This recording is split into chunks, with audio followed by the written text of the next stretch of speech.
છે એ પાપો બધા નાશ થઈ જાય છે। સમસ્ત પાપોનો તત્કાળ નાશ કરી દે છે, પાપને ધોઈ નાખે છે। એકવાર તમારા જેવા મહાપુરુષો, સંતો અને ઋષિના દર્શન કોઈ પણ કરી લે છે તો દરેક પ્રકારના જે પાપો હોય છે એ તત્કાળ નાશ પામે છે। એમ નારદજી અત્યારે સનકાદજીની સામે બેસીને આ વાત કરે છે। તમારા દર્શનથી સંસારરૂપી દાવાનળથી તપ્ત થયેલા છે તેમના પર તત્કાળ શાંતિની વર્ષા થઈ જાય છે। તમારું દર્શન માત્રથી, તેથી ઋષિ અને સંતના દર્શન માણસે કરી લેવા જોઈએ। આદ્ય ગુરુ શંકરાચાર્ય એકવાર ફરતા ફરતા જંગલની અંદર જઈ અને મોટા એક નગરની આજુબાજુમાં જ્યાં વિશાળ જંગલ હતું ત્યાં એણે નક્કી કર્યું કે થોડાક સમય અહીંયા વિશ્રામ કરીએ। અને ત્યાં એને સામાન્ય કે આદ્ય ગુરુ શંકરાચાર્ય લોકોને, નગરવાસીઓને ખબર પડી કે જે તત્વજ્ઞાનના જે પિતા છે અને દુનિયાને જે આવી રીતનું માર્ગદર્શન અને તત્વજ્ઞાન આપે છે એવા સંત, એવા મહાપુરુષ આપણા નગરના જંગલની અંદર આવેલા છે। તેથી બધા નગરજનોને ખબર પડી અને બધા નગરજનો એના સાનિધ્યમાં એની પાસે બેસી અને કંઈક સારી વાતો સાંભળી અને જીવન બદલવાના માટે આ લોકો બધા જાય છે। જતા જતા રાજાને પણ ખબર પડી, નગર શેઠને પણ ખબર પડી કે રાજા અને નગર શેઠ, રાજા તો હાથીની અંબાડી ઉપર સવાર થાય અને આ મહાપુરુષ એટલે કે શંકરાચાર્યના દર્શન કરવા માટે નીકળે છે। નગરજન અને નગર શેઠ હતા વૈભવશાળી, એને પણ થયું છે કે આટલા નજીક શંકરાચાર્ય આવ્યા છે તો પણ આપણે એના દર્શન કરવા માટે જઈએ, એટલે એ પણ નીકળે છે। તો એને એમ થયું કે આ ખાલી હાથે આ શંકરાચાર્યના મહાપુરુષના સંતના દર્શન કરવા જાઉં એના કરતાં હાથમાં કંઈક ને કંઈક આપણે લેતા જઈએ, ખાલી હાથે મહાપુરુષ સંતના દર્શન કરાય નહીં। તેથી વિચાર કરે છે અને રસ્તા ઉપર આવી રીતના નગર શેઠ જાય છે, એક કમળ વેચવાવાળો માળી ત્યાં બેઠો હોય અને કરંડિયાની અંદર એક જ ફૂલ રહ્યું હોય છે કેનું, કમળનું। એટલે વિચાર કરે છે કે કાંઈ વાંધો નહીં, ગમે એટલી કિંમત માગે પણ સંતના દર્શન કરવા જાઉં છું એટલે આની પાસેથી પૈસા આપી લઈ અને સંતના ચરણે મૂકી અને હું નમસ્કાર કરું। આમ કરી અને એ માળીને પૂછે છે કે ભાઈ મારે આ કમળનું ફૂલ જોઈ છે, તું મને આપે ને? તો કે આપું। કેટલી કિંમત? એ કાળની કિંમત હશે એક આનો, એમ કે એક આનાનો આ ભાવ છે।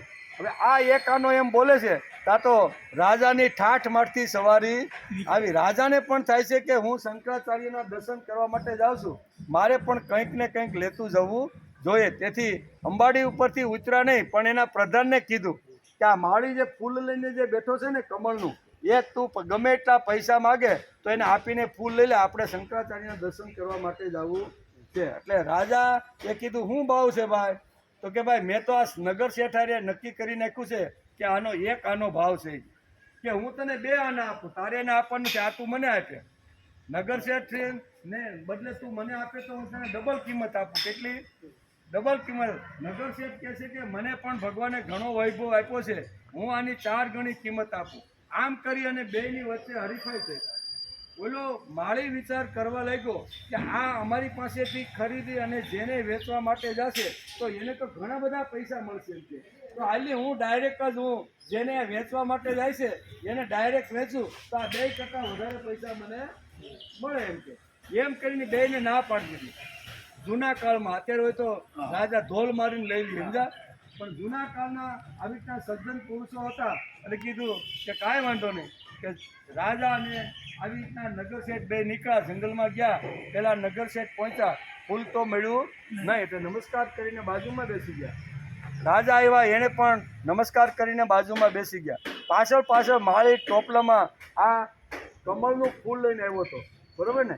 એ દૂરથી જોવે છે કે આ તો નમસ્કાર કરીને બેસી ગયા, અહીં તો કોઈ લેવા વાળો તો કોઈ લાગતો નથી, પણ હવે લાવ્યો જ છો તો હવે શું કરવાનું? એટલે એણે પણ શંકરાચાર્યના પગની અંદર અહીંયા ફૂલ ધરી દીધું, જે સ્વાર્થ માટે આવ્યો હતો કે આમાંથી મને ઘણા બધા પૈસા મને મળશે, કે જેને આ લોકો જેને આપવાના છે એને હું ડાયરેક્ટ જો આપું, આપણે કહીએ ને કે ગામડાના ખેડૂતો અત્યારે મોબાઈલ ઉપર મેસેજ મોકલે કે ડાયરેક્ટ શું કે બગીચામાંથી સીધી ગ્રાહક સુધી અમે કેરી પહોંચાડી દેશું, વચ્ચે કોઈ દલાલ બલાલ હોય આવું આવે ને ઘણીવાર, તમે આપણે પેપર વાંચીએ અથવા મોબાઈલમાં જોઈને તો ઘણીવાર બગીચાવાળા આવી રીતનું કે ડાયરેક્ટ ખેડૂતથી સીધો વાપરનારના ઘર સુધી અમે પહોંચાડી દેશો.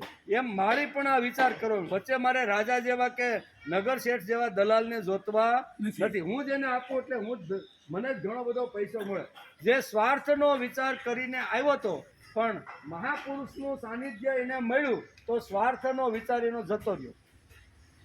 આ સંતની તાકાત છે. સંતના સાનિધ્યમાં માણસ જો કોઈ સ્વાર્થનો વિચાર લઈને જાય, કોઈ ભોગનો વિચાર લઈ જાય, કાંઈ વાસના લઈ જાય, કામના લઈ જાય, પણ મહાપુરુષના દર્શન જ્યારે થાય ઓરિજિનલ મહાપુરુષના, તો એની અંદરથી કામના છે, વાસના છે, વધારે પૈસા કમાવાની જે આ લાલસા છે ને, એ સંતના સાનિધ્યમાં જવાથી બધી જ ખલાસ થઈ જાય છે. તેથી અહીંયા વેદવ્યાસ જેવા મહાપુરુષ ભાગવતના મહાત્માના આ બીજા અધ્યાયની અંદર બહુ સરસ રીતે સમજાવે છે કે માણસે હંમેશા સતનો સંગ કરવો જોઈએ. સતનો સંગ જો માણસ કરે ને તો અંદર રહેલી કામના છે, વાસના છે, તૃષ્ણા છે, એ બધી ખલાસ થઈ જાય અને ભગવાન ઉપરનો પ્રેમ પ્રાપ્ત થઈ જાય છે. માળીને પણ આ જ અનુભવ શંકરાચાર્યના સાનિધ્યમાં ગયા કે આવા સજ્જન, આવા મહાપુરુષ અને આવા આચાર્યના ચરણમાં આવવાથી મારી બધી જ કામનાઓ નીકળી ગઈ છે. ઘણી વાત આ બધી વાતો છે.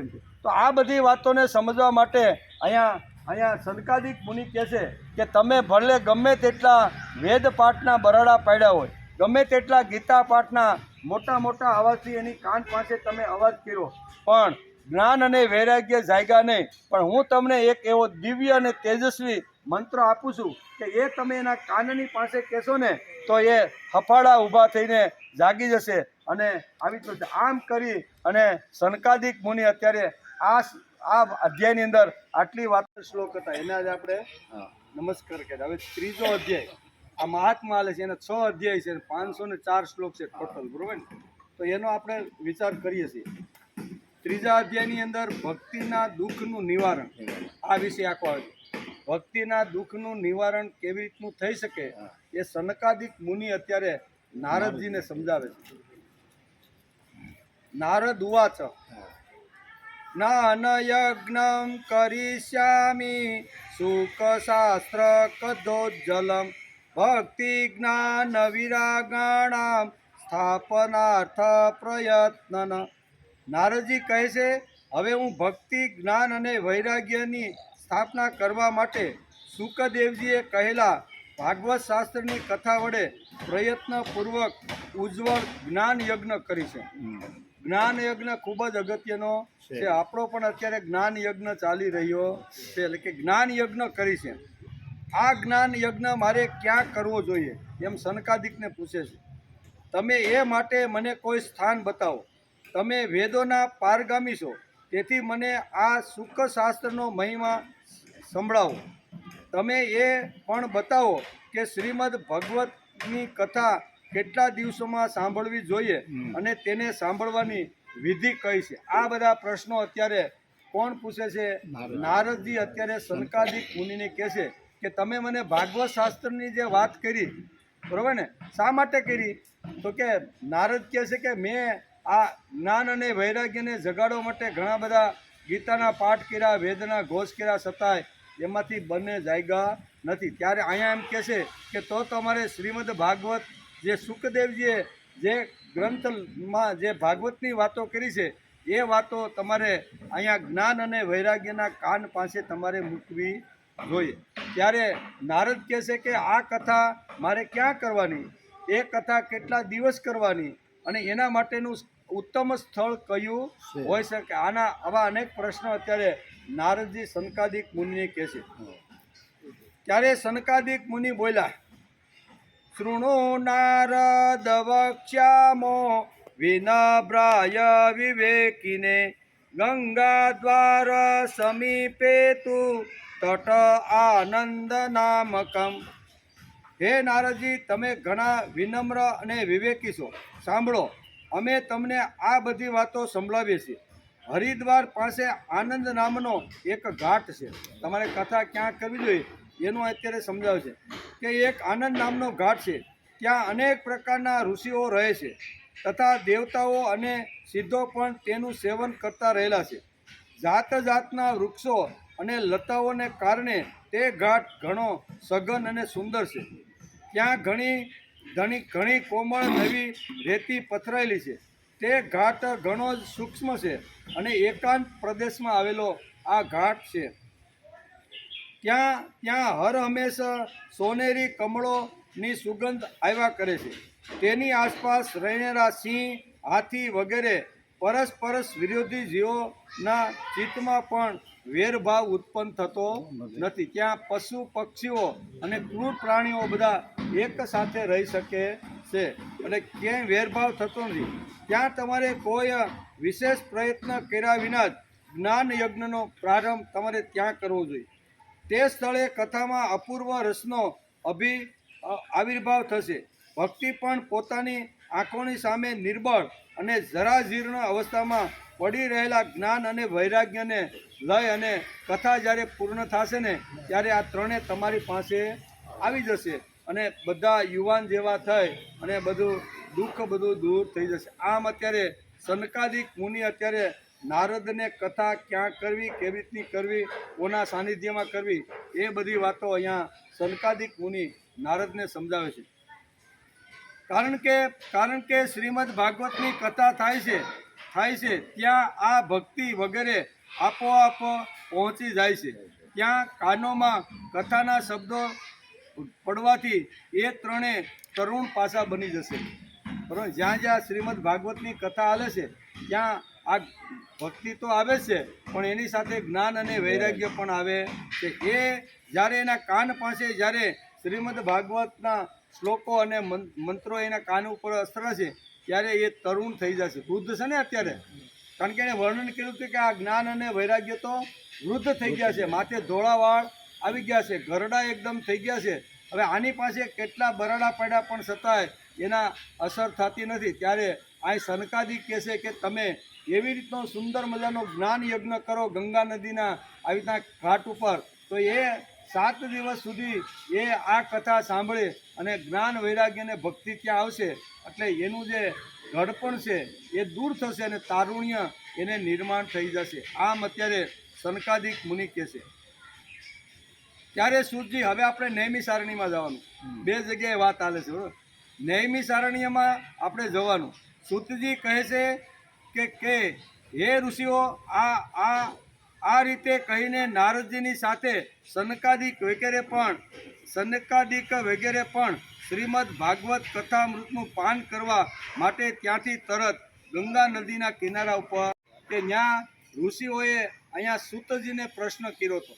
જ્ઞાન વૈરાગ્ય અને ભક્તિ આવી રીતના અચેત જો પડ્યા હોય તો એને જાગૃત કરવા માટે કઈ કઈ વાતો હોવી જોઈએ. એ પ્રશ્નથી આખી નૈમિ સારણીમાં 88,000 ઋષિ જે ભેગા થયા હતા અને એની અંદર અહીંયા સૂતજીને આ પ્રશ્ન પૂછે છે અને સૂતજી એના જવાબની અંદર આ વાતો કરતાં અહીં સનકાદિક મુનિ અહીંયા શું કહેવાય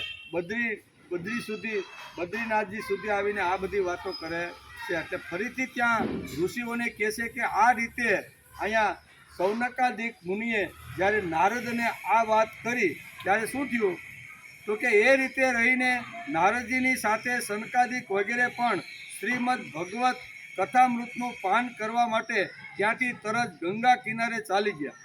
જે સમયે તેઓ ગંગા ઘાટે પહોંચ્યા ત્યારે ભૂલોક, દેવલોક અને બ્રહ્મલોક સગળે સ્થળે શ્રીમદ ભગવતની કથા થઈ રહી છે એવું વારંવાર કહેતા કોલાહલ થવા લાગ્યો. ભગવત કથાના જે રસિક વિષ્ણુ ભક્તો હતા તે બધા જ શ્રીમદ ભાગવતનું અમૃતપાન કરવા માટે સૌથી આગળ આવી અને દોડતા આવીને બેસી ગયા. જેને ભગવાનના ભક્ત જે વૈષ્ણવ હતા તે પ્રથમથી જ આવીને બેસી ગયા, એટલે કે પાન કરવા માટે બેસી ગયા. ભૃગુ, વશિષ્ઠ, ચવન, ગૌતમ, મેઘાતિથિ, દેવરાત, પરશુરામ, પછી વિશ્વામિત્ર, સાકલ, માર્કંડેય, દત્તાત્રેય, પીપલાદ, યોગેશ્વર, વ્યાસ અને પરાશર, સાયા શુક્લ, જાજલી અને જહુનું વગેરે બધા મુખ્ય જે ઋષિમુનિઓ હતા તે પોતાના પુત્રો અને પત્નીઓ સાથે શિષ્યો સહિત ત્યાં આનંદપૂર્વક આ ગંગાના ઘાટ ઉપર પહોંચી ગયા. દરેક પ્રકારના ઋષિનું વર્ણન અહીં બહુ સરસ રીતે વેદવ્યાસે લખ્યું છે અને એ કહે છે કે આટલા જે બધા મોટા જે ઋષિઓ હતા એ બધા ઋષિઓ પોતાના પુત્રો અને શિષ્યો અને પત્નીઓ સાથે ત્યાં આવી ગયા છે, ખૂબ આવી ગયા છે. એમના ઉપરાંત વેદાધ્યાન એટલે કે ઉપનિષદો, મંત્રો, તંત્ર, પુરાણો અને શાસ્ત્રો પણ મૂર્તિમંત બનીને ત્યાં ઉપસ્થિત થઈ ગયા. ગંગા વગેરે નદીઓ, પુષ્કર વગેરે સરોવરો, કુરુક્ષેત્ર વગેરે સમસ્ત ક્ષેત્રો, બધી દિશાઓ, દંડક વગેરે વનો, હિમાલય વગેરે પર્વતો તથા દેવો, ગાંધર્વો, દાનવો વગેરે બધા કથા સાંભળવા આવી ગયા. જે લોકો પોતાના ગૌરવને કારણે આવ્યા નહીં તેમને દેવર્ષિ ભૃગુ સમજાવીને લાવ્યા. ઘણા કે હવે આવી કથામાં આપણે શું સાંભળ્યું? કથા તો વાર્તા છે બધી, પુરાણોમાં ગપ્પા ગોળા સાંભળવા આપણે જવું. આજે ઘણા વિદ્વાનો કહે ને, આપણે ઘણીવાર કે બાપા કથા બેઠી છે, ચાલો હા બહુ મજા આવે છે. હવે કે કથામાં શું વાર્તા હોય, બધી અતિશયોક્તિ હોય. કેવું પાછા બોલે કે જે ઘટના ઘટીને હોય એવી રીતની મોટી મોટી વાતો કરીને પાત્રને એટલું ઉછાળે છે. તો હવે આવું સાંભળીને એના કરતાં શાંતિથી ભગવાનનું 2 માળા કરી લ્યો નહીં. આમ કરીને ઘણા આવવાનું આવી રીતનું ટાળે છે. તો શું કહેવાય, અહીંયા વેદવ્યાસ જેવા મહાપુરુષ કહે છે કે આવા લોકોએ જે નક્કી કર્યું હતું કે અમારે કાંઈ પુરાણ સાંભળવા જવું નથી, તો એવાને અહીંયા ભૃગુ ઋષિ જેવા મહાન જે ઋષિઓ હતા એવા એને સમજાવી અને એવાને પણ લાવે છે. ગંગા વગેરે નદીઓ, પુષ્કર વગેરે સરોવરો, કુરુક્ષેત્ર વગેરે સમસ્ત ક્ષેત્રો. હવે કથા સાંભળવા માટે દીક્ષિત થઈને શ્રી કૃષ્ણ, નારાયણ, સનકાદિક ઋષિ નારદજીએ આપેલા શ્રેષ્ઠ આસનો ઉપર બિરાજમાન થયા. તે સમયે સૌ શ્રોતાઓએ તેમની વંદના કરી. શ્રોતાઓમાં વૈષ્ણવો, વૈરાગીઓ, સંન્યાસીઓ, બ્રહ્મચારીઓ આગળ બેઠા અને સૌથી પાછળ નારદજી બિરાજમાન થયા. એક બાજુ ઋષિગણ, એક બાજુ દેવો, બીજી બાજુ વેદો, ઉપનિષદો તથા એક બાજુ તીર્થો બેઠા. જ્યારે બીજી તરફ સ્ત્રીઓ બેઠી.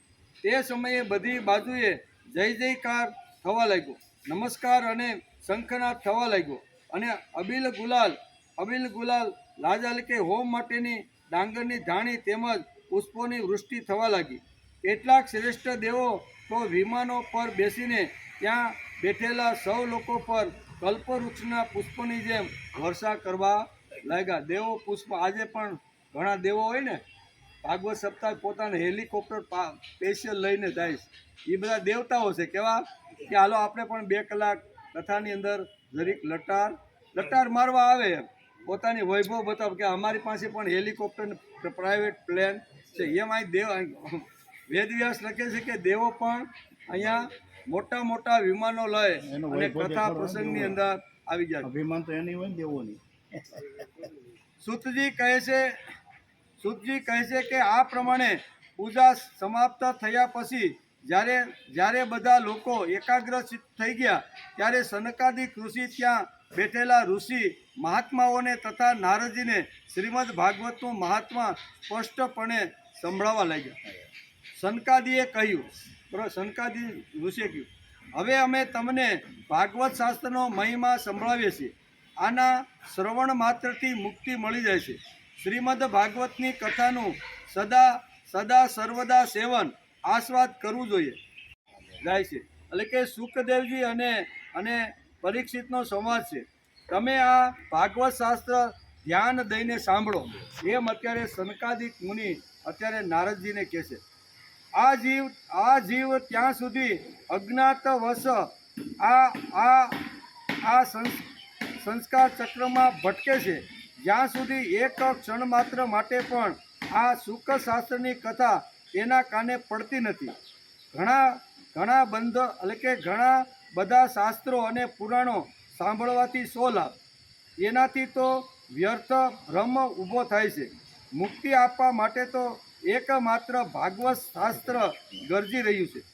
જે ઘરમાં દરરોજ શ્રીમદ ભાગવતની કથા થાય છે તે ઘર તીર્થરૂપ બની જાય છે અને જે લોકો તેમાં રહે છે તેમના સઘળા પાપો નાશ પામે છે. આપણું એક નાનકડું ઘર જ છે, સમજો નહીં. આ ઘરની અંદર રોજ આપણે 4 દિવસ પહેલાં શ્રીમદ ભાગવત શાસ્ત્રનો પ્રારંભ કરેલો. એટલે વાલ્મીકી, શું કહેવાય, વેદવ્યાસ જેવા મહાપુરુષ લખે છે અને અત્યારે સનકાદિક મુનિ અત્યારે નારદને આ પ્રમાણે કહી રહ્યા છે કે આના 18,000 શ્લોક છે. 12 સ્કંદ છે, આનો એક પણ શબ્દ જો કાને પડી જાય ને તો બધા જ પાપમાંથી એ મુક્ત થઈ જાય છે. અને દરરોજ આ શ્રીમદ ભાગવતની કથા રોજ માણસે સાંભળવી અને કરવી જોઈએ. હજારો અશ્વમેઘ અને સેંકડો વાજને યજ્ઞો આ શુક્ર શાસ્ત્રની કથાના 16મા ભાગની તોલે પણ આવી શકે એમ. શુક એટલે સુખદેવજી. સુખદેવજી જે ભાગવત કથા અત્યારે જે પરીક્ષિત રાજાને જે સમજાવી રહ્યા છે, બરાબર, તો એ સમજાવી રહ્યા છે એનું વજન કેટલું છે તો કે કદાચ બધા શાસ્ત્રનો અભ્યાસ કરી અને એક પલ્લામાં મૂકવામાં આવે અને એક બાજુ ભાગવતને મૂકવામાં આવે તો ભાગવતનું વજન વધી જાય છે. એમ અત્યારે અહીં સનકાદિક મુનિ અત્યારે અહીં નારદને આ પ્રમાણે કહે છે કે હે તપોધનો, જ્યાં સુધી લોકો સારી રીતે શ્રીમદ ભાગવતનું શ્રવણ કરતા નથી ત્યાં સુધી તેમના શરીરમાં પાપ જ નિવાસ કરે છે. પાપ ચાલી ક્યારે જાય તો કે એકાગ્ર ચિત્તે શ્રીમદ ભાગવતનું ગ્રહણ અથવા મનન અને ચિંતન અને શ્રવણ કરે તો જ અંદર રહેલું જે પાપ છે એ ભાગી જાય છે. અહીં કહે છે કે એ ભાગી જાય છે એટલે કે નિવાસ કરે છે. ફળની દ્રષ્ટિએ ગંગા ગયા, કાશી ગયા, પુષ્કર ગયા અથવા પ્રયાગ ગયા, કોઈ પણ તીર્થના સુખ શાસ્ત્ર કથાની બરાબરી કરી શકતું નથી. ગમે તેટલા તીર્થોમાં જાઓ, ગમે તેટલી જગ્યાએ તમે સ્નાન અને ધૂબકા મારીને પાપ નિવારણ કરવાનો પ્રયત્ન કરો તો પણ જે શક્ય નથી એ શક્ય ભાગવત શાસ્ત્ર સાંભળવાથી શક્ય બની જાય છે. એમ અત્યારે કહે છે જો તમે પરમ ગતિ ઈચ્છો છો તો તમે સ્વમુખે જ શ્રીમદ ભાગવતના અડધા અથવા ચતુર્થ શ્લોકનો પણ નિત્ય નિયમપૂર્વક પાઠ કરો. ઓમકાર, ગાયત્રી, પુરુષ સૂક્ત, 3 વેદ, શ્રીમદ ભાગવત, ઓમ નમો ભાગવતે વાસુદેવાય, આ દ્વાદશક્ષરી મંત્ર, 12 મૂર્તિવાળાઓ સૂર્ય ભગવાન, પ્રયાગ, સર્વ સ્વરૂપ, કાળ, બ્રાહ્મણ, અગ્નિહોત્ર, ગાય, બારસની તિથિ, તુલસી, વસંત ઋતુ અને ભગવાન પુરુષોત્તમ, આ બધામાં બુદ્ધિમાન વાસ્તવમાં કોઈ અંતર માનતા નથી. જે મનુષ્ય અહર્નિશ શ્રીમદ ભાગવત શાસ્ત્રનો અર્થ સહિત પાઠ કરે છે તેના કરોડો જન્મના પાપ નાશ પામે છે, તેમાં લેશ માત્ર પણ સંદેહ નથી. આમ સનકાદિક મુનિ અત્યારે ભાગવતનું મહત્વ સમજાવતા આ બધી વાતો કહે છે. અહીં કહે છે કે આ જે બ્રાહ્મણ છે, અગ્નિહોત્ર છે અથવા સંવંત સ્વરૂપી જે કાળ છે એમાં કોઈ આવી રીતનું વિરૂપતા હું માનતો બધા એક જ છે. જેની જેવી કક્ષા એ પ્રમાણે પોતે પોતાનું જીવન નિર્વાહ કરતા રહેલા છે. બીજી વાત કે આ ઓમ નમે ભાગવત વાસુદેવાય આ નામના જે મંત્રો છે એ વસંત ઋતુ અને ભગવાન પુરુષોત્તમ આ બધાના બુદ્ધિમાનોમાં વાસ્તવમાં કંઈ અંતર માનતા નથી. જે મનુષ્ય અહર્નિશ શ્રીમદ ભાગવત શાસ્ત્રનો અર્થ સહિત પાઠ કરે છે તેના કરોડો જન્મના પાપ નાશ પામે છે, એમાં લેશ માત્ર પણ સંદેહ નથી. જે મનુષ્ય દરરોજ ભાગવતનો અડધો અથવા ચતુર્થાંશ શ્લોક પણ બોલે છે તેને રાજસૂય અને અશ્વમેઘ યજ્ઞ જે યજ્ઞ કરે અને એમાંથી જે પુણ્ય પ્રાપ્ત થાય છે એવું જ પુણ્ય અહીંયા થાય છે. વાલ્મીકીએ પણ આ જ વાત આપને સમજાવે છે, બરાબર ને. અને વિશ્વામિત્ર પણ પોતાના સ્તોત્રની અંદર આ રામરક્ષામાં પણ આ જ વાત કરે છે. જે મહાપુરુષો આવ્યા જેને જેવી રીતનો અનુભવ થયો, અત્યારે અહીં સનકાદિક મુનિને પોતાનો અનુભવ કહી રહ્યા છે. વિશ્વામિત્રે પોતાનો અનુભવ કરી અને રામની વાત કરી છે અને અહીંયા ભાગવત શાસ્ત્રનો અનુભવ કરીને સનકાદિક મુનિએ અત્યારે આ વાત કરી છે. બંને મહાપુરુષો નહીં તેમ થાય કે આની પહેલાં રામાયણમાં કીધું હતું કે આ કરવાનું અને હવે તો અહીં પાછા ભાગવતની વાત કરવા લાગ્યા.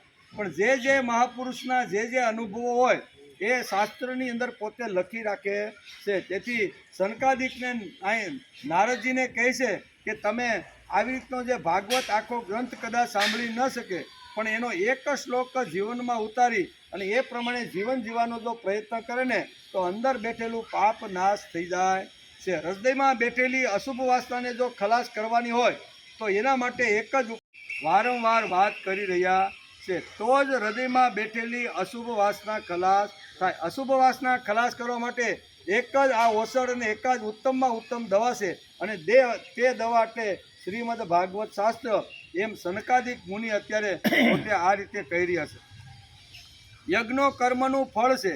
નિત્ય નિત્ય ભાગવતનો પાઠ કરવો, ભગવાનનું ચિંતન કરવું, તુલસીનું ચિંતન કરવું અને ગાયની સેવા કરવી, આ ચારે ચાર સમાન છે. રોજ ભગવાનનું જો આપણે ચિંતન કરીએ, મનન કરીએ, ગાયને ઘાસ નીરીએ તો આ બધું તુલસીનું પત્ર છે એ પણ જો ભગવાનની પાસે જો આપણે મૂકી તો આના બધાના જે પુણ્ય અથવા એનું બધાનું જે ફળ છે એ બધું ફળ સરખું જ છે. તેથી રોજ પ્રભુનું ચિંતન કરી લેવું જોઈએ. એમાં કોઈ દિવસ આળસ કરવાની નહીં. 4-5 વાગે પથારીમાંથી ઉઠ્યા, બરાબર, પથારીમાંથી ઉઠીને કદાચ નાવા ધોવાનું બાકી હોય અને આપણે જો ચિત્ત લાગતું હોય ભગવાનમાં તો કાંઈ વાંધો નહીં. નાયા પહેલાં પણ ભગવાનની અંદર ભગવાનનું સ્મરણ કરીને આપણે આ કરી શકીએ છીએ. તેથી આ ચારે ચારનું મહત્ત્વ સમજાયું છે.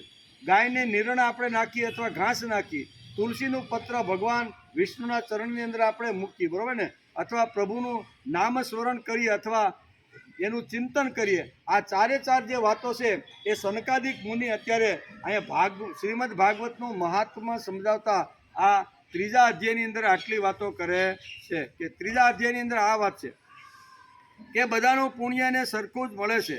બીજી વાત, જે મનુષ્ય અંતકાળે શ્રીમદ ભાગવતનું વાક્ય સાંભળે છે તેના પર પ્રસન્ન થઈને ભગવાન તેને વૈકુંઠ ધામ આપે છે. અંતકાળ અને પ્રયાણકાળ 2 કાળ છે. અહીંયા ભાગવતની અંદર વેદવ્યાસે અહીંયા શું લખ્યું છે? અંતકાળ. અંતકાળ એટલે એવું કર્મ કરીને જે મોટા આચાર્યો, સંતો અથવા મહાપુરુષો જાય છે અને એનો અંતકાળ હોય છે. અને આપણો કેવો કાળ હોય છે? પ્રયાણકાળ. પ્રયાણકાળ એટલે આપણે પુણ્ય કમાઈ અને જવાનું, પુણ્ય ખૂટે ત્યારે પાછું આવવાનું. એટલે 2 કાળ આ શાસ્ત્રમાં લખ્યા છે. ભાગવતની અંદર પણ લખ્યા છે અને શ્રીમદ ભગવદ્ ગીતાની અંદર પણ ભગવાને અંતકાળ અને પ્રયાણકાળ 2 કાળનું વર્ણન કર્યું છે. એટલે અહીંયા ભાગવતની અંદર અહીંયા અંતકાળનું વર્ણન કર્યું. અંતકાળે પણ શ્રીમદ ભાગવતનું સ્મરણ, ભગવાન કૃષ્ણનું સ્મરણ કરતાં કરતાં જો માણસ પોતાનો જો દેહ છોડે ને તો આ જગતમાં એને પાછું આવવું પડતું નથી. પણ પ્રયાણકાળ હોય ને આપણો, તો પ્રયાણકાળમાં તો આપણું પુણ્ય ખૂટે અને ત્યાંથી પાછું આપણે જન્મની અંદર વારંવાર ફેરા ફરવા માટે આવવું પડે છે. તેથી 2 કાળનું વર્ણન છે કે શ્રીમદ ભાગવતનું વાક્ય સાંભળે છે તેના પર પ્રસન્ન થઈને ભગવાન તેને વૈકુંઠ આપી દે, પછી એને અહીંયા આવવું પડતું નથી. જે મનુષ્ય તેને શ્રીમદ ભગવત ગ્રંથ ને સુવર્ણ સિંહાસન ઉપર મૂકીને વિષ્ણુ ભક્તને દાન કરે છે તે અવશ્ય ભગવાનનું સાયુજ્ય પામે છે. કારણ કે આગળ આપણે પહેલા દિવસે જોયું કે શ્રીમદ ભાગવતી ભગવાનનું સાક્ષાત સ્વરૂપ છે. એટલે ભાગવતી ભગવાનનું સ્વરૂપ છે. તેથી અહીંયા ભાગવત કોઈને જો આપણે દાનમાં આપીને તો એનું પણ મહત્ત્વ સમજાવ્યું છે. એટલે આ બધી વાતો છે. બીજી વાત, જે દૃષ્ટિએ પોતાના આખા આયુષ્યમાં ચિત્ત દઈને શ્રીમદ ભાગવત મૃતનો થોડો ઘણો પણ રસાસ્વાદ કર્યો નથી, તેણે તે પોતાનો આખો જન્મારો ચાંડાલ અને ગધેડાની જેમ વ્યર્થ ગુમાવ્યો છે. આખી જિંદગી 80-90 વર્ષ માણસના થઈ ગયા હોય પણ એણે કોઈ દિવસ ભાગવત શાસ્ત્રનો અભ્યાસ અથવા મનન અથવા ચિંતન અથવા એની અંદર રહેલા જે સિદ્ધાંતો છે એ સિદ્ધાંતોને સમજવાનો અથવા સમજ્યા પછી જીવનમાં લાવવાનો જેણે પ્રયત્ન કર્યો નથી, એનો જન્મ હંમેશા ચાંડાલ અને પશુ પક્ષી ગધેડાની યોનિની અંદર થાય છે. તેથી માણસનો જન્મ મળ્યા પછી આવો સુંદર માનવ દેહ વારંવાર મળતો નથી. તેથી મનુષ્ય દેહ ધારણ કર્યા પછી માણસે શાસ્ત્રનો અભ્યાસ વારંવાર કરવો જોઈએ. અને કદાચ ન ભણ્યા હોય અને ન અભ્યાસ કરી શકતા હોય તો જ્યાં અભ્યાસ ચાલતો હોય ત્યાં સાંભળી અને હૃદયમાં બેઠેલી અશુભ કામનાને ખત્મ કરવાનો માણસે પ્રયત્ન કરવો જોઈએ. તેથી અહીં કહે છે કે જેણે શ્રીમદ ભાગવતનું પારાયણ કર્યું નથી, એના મંત્રો અથવા એના શ્લોકનું ઉચ્ચારણ કર્યું નથી, નામ સ્મરણ કર્યું નથી અને ભગવાન પાસે વિષ્ણુ પાસે તુલસી પત્ર મૂકીને પૂજન કર્યું નથી, આ બધા કેવા છે? આનો ફરીથી જન્મ જ્યારે આવે છે ત્યારે ચાંડાળની અંદર થાય છે. એટલે આપણે પોતે જ આપણું આવતો જન્મ નક્કી કરવાનો છે. બીજો કોઈ આપણો જન્મ નક્કી કરી દેવાનો નથી. આપણે ભગવાન અહીં મોકલા છે તો આપણે એવું કર્મ કરી કે બીજો જન્મ આના કરતાં પણ શ્રેષ્ઠ આપણે મળે. તેથી ભગવાને ગીતામાં પણ આ જ વાત કરી છે. શુચિનામ શ્રીમંતાનામ ગે યોગ ભ્રષ્ટો ભી જાય છે. જ્યારે અર્જુને પ્રશ્ન પૂછ્યો કે હે ભગવાન, હું યુદ્ધની અંદર વચ્ચે લડતો લડતો જો મરી જાઉં તો મારું અડધું જે યુદ્ધ મેં કર્યું ને લડ્યું ને કોઈને મારે એ તો મારું ફેલ જાય ને, મારું એ ફેલ જાય. એના કરતાં મારે લડવું જ નથી. આ હિમાલયમાં જઈ અને તમારા નામની માળા લઈ અને સતત સ્મરણ કરતો કરતો અંતિમ શ્વાસ હું હિમાલયમાં હું છોડીશ. આમ કરીને ભાગવા જાય છે ત્યારે ભગવાન એનો હાથ પકડીને કહેશે કે ગાંડા તું સાંભળ, સૂચિ નામ શ્રીમંતા નામ ગેહે યોગ ભ્રષ્ટો બી જાય છે. યોગ ભ્રષ્ટ જીવ જ્યારે પોતાનું સત્કર્મ કરતો કરતો જ્યારે મૃત્યુ પામે છે ને ત્યારે એ સત્કર્મ એની જોડે જ આવે છે. તે કરેલું જે છે એ ફેલ જવાનું, પણ સમય બહાર થઈ ગયો હોય અને ઘણા પત્રો લખવાના અધૂરા રહી ગયા હોય. અધૂરા રહી જાય ને કાંઈ પૂરું બધું થાય, કારણ કે હાથથી બધું લખવાનું હતું. તેથી સવારે ઉઠીને પાસે જ્યારે શરૂઆત કરે છે ત્યારે અધૂરું હોય ત્યાંથી શરૂ કરે કે પહેલેથી શરૂ કરે? અધૂરું હોય ત્યાંથી શરૂ થાય.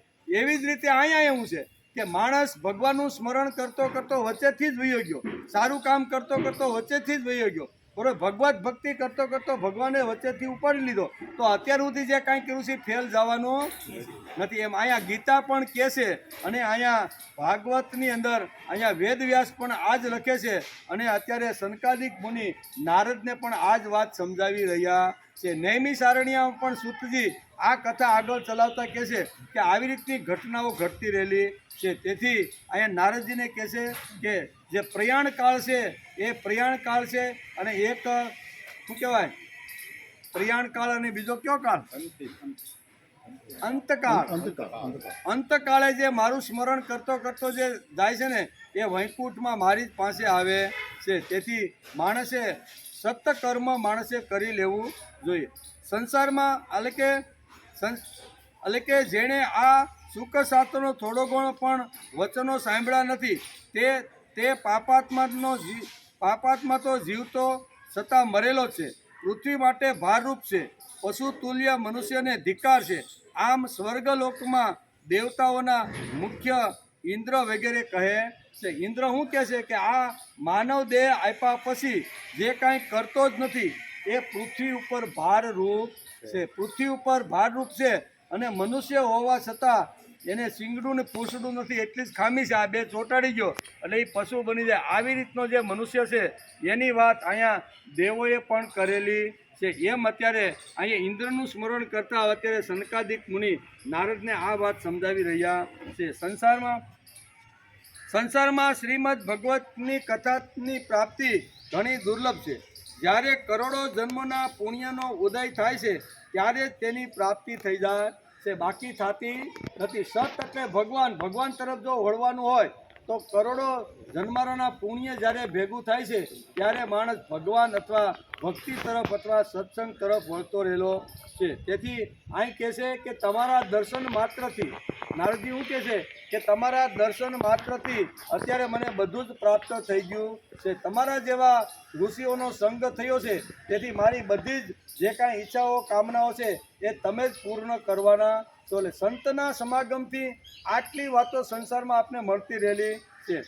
એટલે કે નારદજી સનકાદિક ઋષિઓને કહે છે કે તમે શેષજીના સહસ્ત્ર મુખેથી ગવાયેલા ભગવત કથામૃત મુજ એટલે કે કથામૃતનું જ કરતા રહેશો, કીર્તન કરતા રહેશો, ઉતિ ભક્તિ કરતા રહ્યા છો. હું પ્રેમ લક્ષ્મણા ભક્તિનો પ્રકાશ કરવાના ઉદ્દેશથી તમારું શરણ લઉં છું. આમ નારદ મુનિ વારંવાર સનકાદિક મુનિને આવી રીતના શબ્દો બોલે છે ત્યારે સનકાદિક મુનિ આવી રીતની કથાનું મહત્ત્વ, ક્યાં કથા કરવી અને કથા જે ન સાંભળે તેની ગતિ કેવી રીતની થાય છે અને સાંભળે તેનું શું પરિણામ અથવા ફળ મળે છે, આ બધી જ વાતો અહીંયા અધ્યાય 3ની અંદર, મહાત્માના અધ્યાય 3ની અંદર અત્યારે સનકાદિક મુનિ સંભળાવી રહ્યા છે. ભગવાનમાં કૃતિ ભક્તિનો ઉદ્દેશ છે. જે ભગવાનનું કામ કરે છે તે સજ્જન છે. કોઈ પણ માણસ બીજે દિવસે વશિષ્ઠ બની જતો નથી. ધીમે ધીમે માણસ પ્રભુ તરફ વળે તો ધીમે ધીમે આ એની અંદર ગુણો આવતા જાય છે. આ બાજુ માણસને નાખ્યો અને આ બાજુ કાઢો એટલે કાંઈ વસતો નથી. મહાન આચાર્ય કે એના માટે પ્રયત્ન કરવા પડે એમ આપણું શાસ્ત્ર સમજાવે છે. કે કોઈને એક દિવસ તમે કથા સંભળાવો અથવા એક દિવસ કોઈને સારી વાત કરો તો એ કાંઈ માણસમાંથી સીધો વશિષ્ઠ બની જતો નથી. ભગવાન ગીતાકારે પણ આ જ વાતને સમર્થન આપતા કીધું છે કે બહુના જન્મ નામંતે જ્ઞાનવાનમાં પ્રપદ્યતે વાસુદેવ સર્વમિતિ સ મહાત્મા સ દુર્લભ. બંને શાસ્ત્રો આ જ વાત આપને સમજાવી રહ્યા છે કે બહુના જન્મ નામંતે માણસ જ્યારે પ્રભુ તરફ વળે અને ભગવાનની ભક્તિ કરવાની શરૂઆત કરે તો એને ઘણા બધા જન્મારા પછી પણ ભગવત પદ પ્રાપ્ત થાય છે. અહીંયા ગીતાકાર પણ એમ કહે છે કે એક દિવસમાં હું તને મુક્તિ અપાવી દેવાનો નથી. એક માળા ફેરવી કે એક દિવસ કે એક મહિનો તે ભક્તિ કરી એટલે હું તને કાંઈ વૈકુંઠ આપવાનો નથી. બહુના જન્મ નામંતે શબ્દ હું વાપરો. બહુના એટલે બે જન્મ કરતાં વધારે, એમાં 3 જન્મારા પણ હોય ને 300 જન્મારા પણ હોય. કારણ કે બહુજન્મ શબ્દ વાપરેલો. બહુના જન્મ નામંતે જ્ઞાનવાનમાં પ્રપદ્યતે.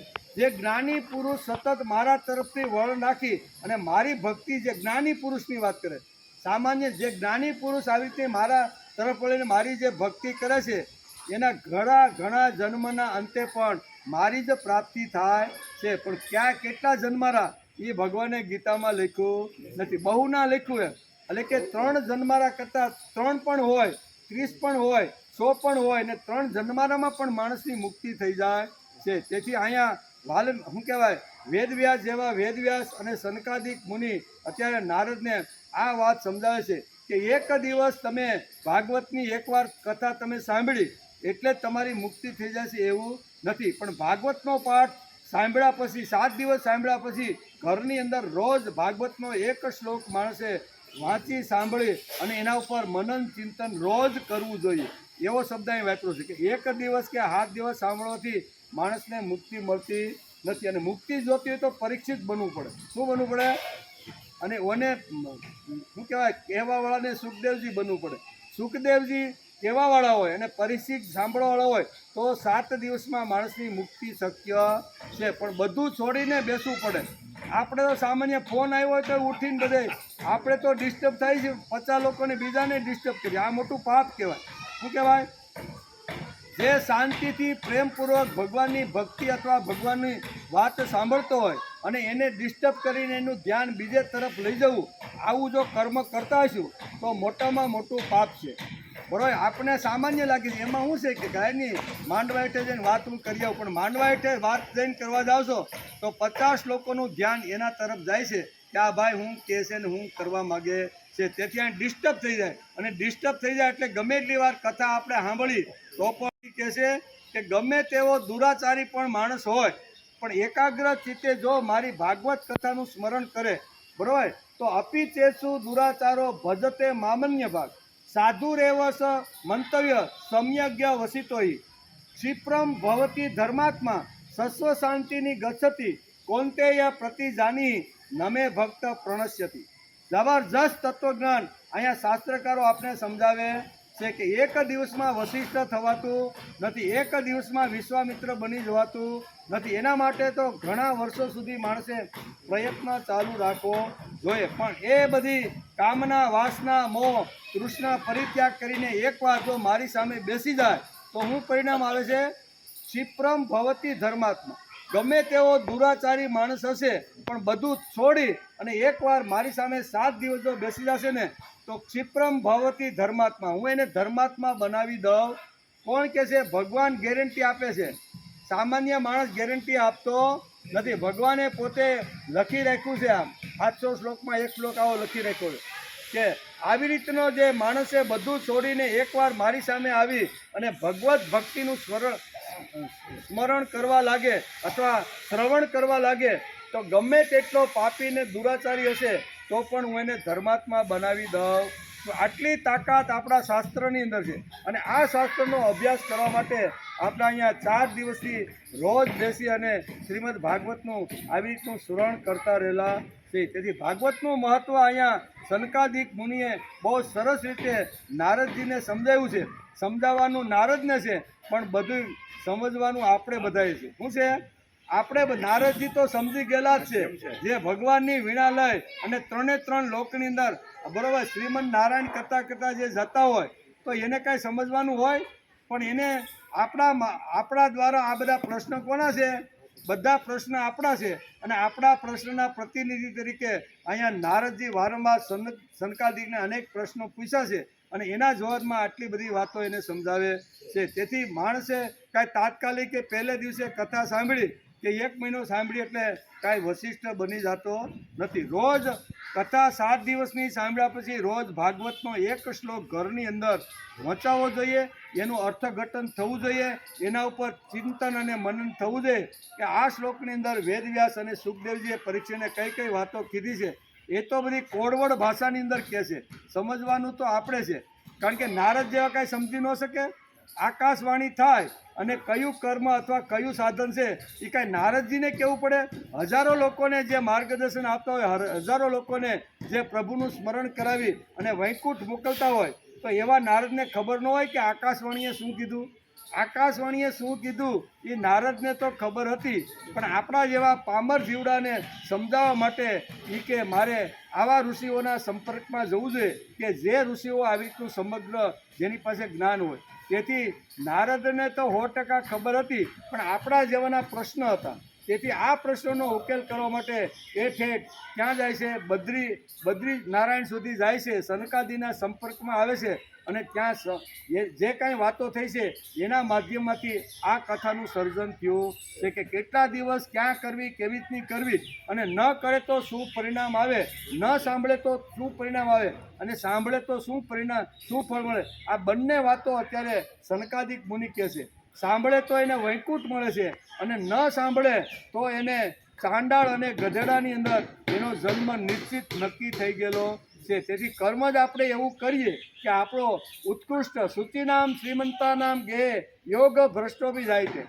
માણસ અહીંથી પોતાના કર્મનું ભાથું લઈ અને જ્યારે ભગવાન પાસે જાય છે ત્યાં આપણું પુણ્ય ખલાસ થાય અને ફરીથી જ્યારે જગતમાં આવવાનું થાય ત્યારે ભગવાન આપને એવા વૈભવ શ્રીમંત એટલે કે ટોચની ઉપર જેની સંપત્તિ છે એને ઘેરે આપણો જન્મ આપે, અથવા પવિત્ર બ્રાહ્મણ કુળ હોય, પરમ પવિત્ર કુળ હોય, એ કુળની અંદર જન્મ થાય. એટલે જન્મ પણ આપણે જ નક્કી કરવાનો છે કે મારે ચાંડાળની ત્યાં જન્મ લેવાનો, ગધેડાની ત્યાં જન્મ લેવાનો, કે ઉત્કૃષ્ટ આવી રીતના બ્રાહ્મણ કે મહાપુરુષ અથવા આવી રીતને ત્યાં જન્મ લેવો, એ નક્કી તો આપણે જ કરવાનું છે. તેથી ભાગવત જે શાસ્ત્ર છે એમાં જબરજસ્ત તત્વજ્ઞાન લખેલું છે, પણ ઘણા બધા વિદ્વાનોને આ ભાગવત માન્ય નથી. ઘણા બધા પંડિતો ભાગવતનું નામ માટે સાંભળતા મોઢું બગાડી જાય છે. શું કે ભાગવતમાં શું સાંભળવાનું, હવે આમાં શું હોય?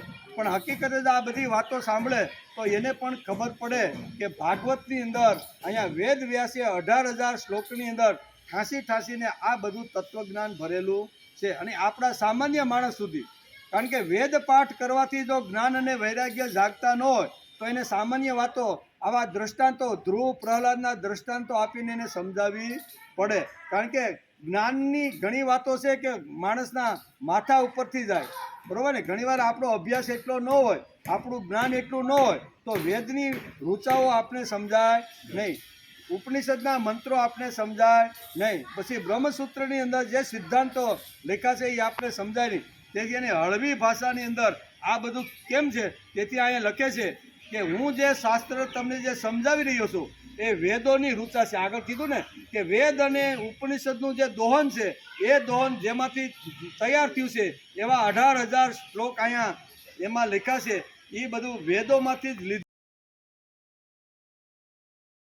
શ્લોક હતા. એના જ આપણે નમસ્કાર કર્યા. હવે ત્રીજો અધ્યાય આ મહાત્મા આલે છે, એના 6 અધ્યાય છે, 504 શ્લોક છે ટોટલ, બરોબર ને? તો એનો આપણે વિચાર કરીએ છીએ.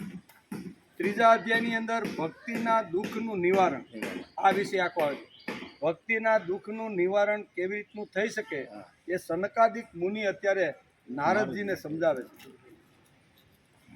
નારદ ઉવાચ જ્ઞાન યજ્ઞમ કરિષ્યામિ સુખ શાસ્ત્ર કદોજ્જલમ ભક્તિ જ્ઞાન વિરાગાણામ સ્થાપનાર્થ પ્રયત્ન. નારદજી કહે છે, હવે હું ભક્તિ, જ્ઞાન અને વૈરાગ્યની સ્થાપના કરવા માટે સુકદેવજીએ કહેલા ભાગવત શાસ્ત્રની કથા વડે પ્રયત્નપૂર્વક ઉજ્જવળ જ્ઞાન યજ્ઞ કરી છે. જ્ઞાન યજ્ઞ ખૂબ જ અગત્યનો છે. આપણો પણ અત્યારે જ્ઞાન યજ્ઞ ચાલી રહ્યો છે, એટલે કે જ્ઞાન યજ્ઞ કરી છે. આ જ્ઞાન યજ્ઞ મારે ક્યાં કરવો જોઈએ એમ સનકાદિકને પૂછે છે. તમે એ માટે મને કોઈ સ્થાન બતાવો. તમે વેદોના પારગામી છો, તેથી મને આ શુક્લ શાસ્ત્રનો મહિમા સંભળાવો. તમે એ પણ બતાવો કે શ્રીમદ ભગવતની કથા કેટલા દિવસોમાં સાંભળવી જોઈએ અને તેને સાંભળવાની વિધિ કઈ છે. આ બધા પ્રશ્નો અત્યારે કોણ પૂછે છે? નારદજી અત્યારે સનકાદિક મુનિને કહે છે કે તમે મને ભાગવત શાસ્ત્રની જે વાત કરી, બરાબર ને, શા માટે કરી? તો કે નારદ કહે છે કે મેં આ જ્ઞાન અને વૈરાગ્યને જગાડવા માટે ઘણા બધા ગીતાના પાઠ કર્યા, વેદના ઘોષ કર્યા, છતાંય એમાંથી બંને જાગ્યા નથી. ત્યારે અહીંયા એમ કહે છે કે તો તમારે શ્રીમદ ભાગવત જે સુખદેવજીએ જે ગ્રંથમાં જે ભાગવતની વાતો કરી છે એ વાતો તમારે અહીંયા જ્ઞાન અને વૈરાગ્યના કાન પાસે તમારે મૂકવી જોઈએ.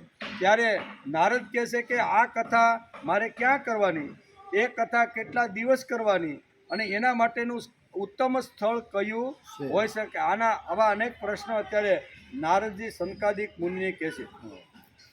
ત્યારે સનકાદિક મુનિ બોલ્યા, શૃણુ નારદ વક્ષ્યામો વિનમ્રાય વિવેકિને ગંગા દ્વાર સમીપે તુ તટ આનંદ નામકમ. હે નારદજી, તમે ઘણા વિનમ્ર અને વિવેકી છો. સાંભળો, અમે તમને આ બધી વાતો સંભળાવીએ છીએ. હરિદ્વાર પાસે આનંદ નામનો એક ઘાટ છે. તમારે કથા ક્યાં કરવી જોઈએ એનું અત્યારે સમજાવે છે કે એક આનંદ નામનો ઘાટ છે. ત્યાં અનેક પ્રકારના ઋષિઓ રહે છે તથા દેવતાઓ અને સિદ્ધો પણ તેનું સેવન કરતા રહેલા છે. જાત જાતના વૃક્ષો અને લતાઓને કારણે તે ઘાટ ઘણો સઘન અને સુંદર છે. ત્યાં ઘણી કોમળ નવી રેતી પથરાયેલી છે. તે ઘાટ ઘણો જ સૂક્ષ્મ છે અને એકાંત પ્રદેશમાં આવેલો આ ઘાટ છે. ત્યાં હર હંમેશા સોનેરી કમળોની સુગંધ આવ્યા કરે છે. તેની આસપાસ રહેનારા સિંહ, હાથી વગેરે પરસ્પર વિરોધી જીવોના ચિત્તમાં પણ વેરભાવ ઉત્પન્ન થતો નથી. ત્યાં પશુ પક્ષીઓ અને ક્રૂર પ્રાણીઓ બધા એક સાથે રહી શકે છે, એટલે ક્યાંય વેરભાવ થતો નથી. ત્યાં તમારે કોઈ વિશેષ પ્રયત્ન કર્યા વિના જ જ્ઞાન યજ્ઞનો પ્રારંભ તમારે ત્યાં કરવો જોઈએ. તે સ્થળે કથામાં અપૂર્વ રસનો આવિર્ભાવ થશે. ભક્તિ પણ પોતાની આંખોની સામે નિર્બળ અને જરાજીર્ણ અવસ્થામાં પડી રહેલા જ્ઞાન અને વૈરાગ્યને લઈ અને કથા જ્યારે પૂર્ણ થશે ને ત્યારે આ ત્રણે તમારી પાસે આવી જશે અને બધા યુવાન જેવા થઈ અને બધું દુઃખ બધું દૂર થઈ જશે. આમ અત્યારે સનકાદિક મુનિ અત્યારે નારદને કથા ક્યાં કરવી, કેવી રીતની કરવી, કોના સાનિધ્યમાં કરવી, એ બધી વાતો અહીંયા સનકાદિક મુનિ નારદને સમજાવે છે. કારણ કે શ્રીમદ ભાગવતની કથા થાય છે ત્યાં આ ભક્તિ વગેરે આપોઆપ પહોંચી જાય છે. ત્યાં કાનોમાં કથાના શબ્દો પડવાથી એ ત્રણે તરુણ પાસા બની જશે. બરાબર, જ્યાં શ્રીમદ ભાગવતની કથા હાલે છે ત્યાં આ ભક્તિ તો આવે છે પણ એની સાથે જ્ઞાન અને વૈરાગ્ય પણ આવે છે. એ જ્યારે એના કાન પાસે જ્યારે શ્રીમદ ભાગવતના શ્લોકો અને મંત્રો એના કાન ઉપર અસરે છે ત્યારે એ તરુણ થઈ જશે. વૃદ્ધ છે ને અત્યારે, કારણ કે એને વર્ણન કર્યું હતું કે આ જ્ઞાન અને વૈરાગ્ય તો વૃદ્ધ થઈ ગયા છે, માથે ધોળા વાળ આવી ગયા છે, ગરડા એકદમ થઈ ગયા છે. હવે આની પાસે કેટલા બરાડા પડ્યા પણ છતાંય એના અસર થતી નથી. ત્યારે આ સનકાદિક કહે છે કે તમે એવી રીતનો સુંદર મજાનો જ્ઞાન યજ્ઞ કરો ગંગા નદીના આવી રીતના ઘાટ ઉપર, તો એ 7 દિવસ સુધી એ આ કથા સાંભળે અને જ્ઞાન વૈરાગ્ય અને ભક્તિ ત્યાં આવશે એટલે એનું જે ઘડપણ છે એ દૂર થશે અને તારુણ્ય એને નિર્માણ થઈ જશે. આમ અત્યારે સનકાદિક મુનિ કહે છે. ત્યારે સૂતજી, હવે આપણે નૈમિ સારણીમાં જવાનું. 2 જગ્યાએ વાત ચાલે છે, બરાબર. નૈમિ સારણીમાં આપણે જવાનું. સૂતજી કહે છે કે હે ઋષિઓ, આ રીતે કહીને નારદજીની સાથે સનકાદિક વગેરે પણ શ્રીમદ ભાગવત કથામૃતનું પાન કરવા માટે ત્યાંથી તરત ગંગા નદીના કિનારા ઉપર કે ત્યાં ઋષિઓએ અહીંયા સૂતજીને પ્રશ્ન કર્યો હતો. જ્ઞાન, વૈરાગ્ય અને ભક્તિ આવી રીતના અચેત જો પડ્યા હોય તો એને જાગૃત કરવા માટે કઈ કઈ વાતો હોવી જોઈએ. એ પ્રશ્નથી આખી નૈમિ સારણીમાં 88,000 ઋષિ જે ભેગા થયા હતા અને એની અંદર અહીંયા સૂતજીને આ પ્રશ્ન પૂછે છે અને સૂતજી એના જવાબની અંદર આ વાતો કરતાં કરતાં અહીં સનકાદિક મુનિ અહીંયા શું કહેવાય બદ્રીનાથજી સુધી આવીને આ બધી વાતો કરે છે. એટલે ફરીથી ત્યાં ઋષિઓને કહે છે કે આ રીતે અહીંયા સૌનકાદિક મુનિએ જ્યારે નારદને આ વાત કરી ત્યારે શું થયું તો કે એ રીતે રહીને નારદજીની સાથે સનકાદિક વગેરે પણ શ્રીમદ ભગવત કથામૃતનું પાન કરવા માટે ત્યાંથી તરત ગંગા કિનારે ચાલી ગયા.